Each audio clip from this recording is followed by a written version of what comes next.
প্রতিদিনের চিন্তা ও প্রার্থনা। 2রা সেপ্টেম্বর। দিনের প্রধান চিন্তা। যথার্থ প্রেম কোনো হিসাব নিকাশ, লাভ ক্ষতির ধার ধারে না। মুখস্থ করা যায়।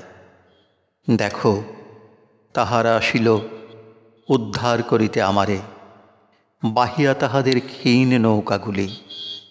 ডাকিলাম আমি হইয়া শঙ্কিত কম্পিত হৃদয়ে উচ্চস্বরে, ওগো প্রেমের প্রবাহ, ওগো প্রেমের প্রবাহ, লও তুমি মোরে হইয়া দ্রুতগতি, যেথা ইচ্ছা তব।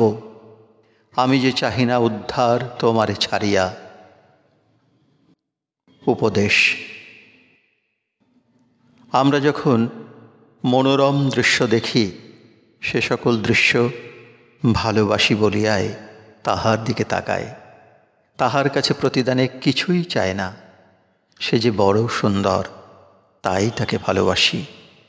এইভাবেই আমাদের ভগবানকে ভালোবাসিতে হইবে, কারণ তিনি এই বিশ্বের পরম প্রিয় প্রেমযোগ্য জন। এই ভালোবাসায় আমাদের মহত্তম উপহার।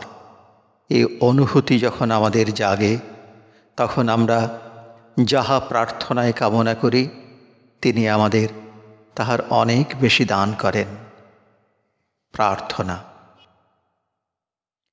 হে পরম শুভদায়ক প্রভু, আমার হৃদয়কে প্রসারিত করো, যে আমি যেন তোমাকে সমগ্র হৃদয় মন প্রাণ দিয়া ভালোবাসিতে পারি।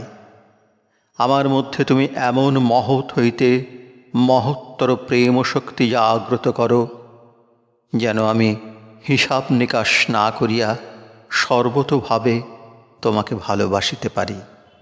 তুমি এই আশীর্বাদ করো প্রভু, যেন আমি কখনো আমিত্বের বন্ধনে আবদ্ধ না হই। আমি যেন সর্বদাই তোমার পরিচালনা ও রক্ষণাবেক্ষণের আশায় তোমারই দিকে তাকাইয়া থাকি।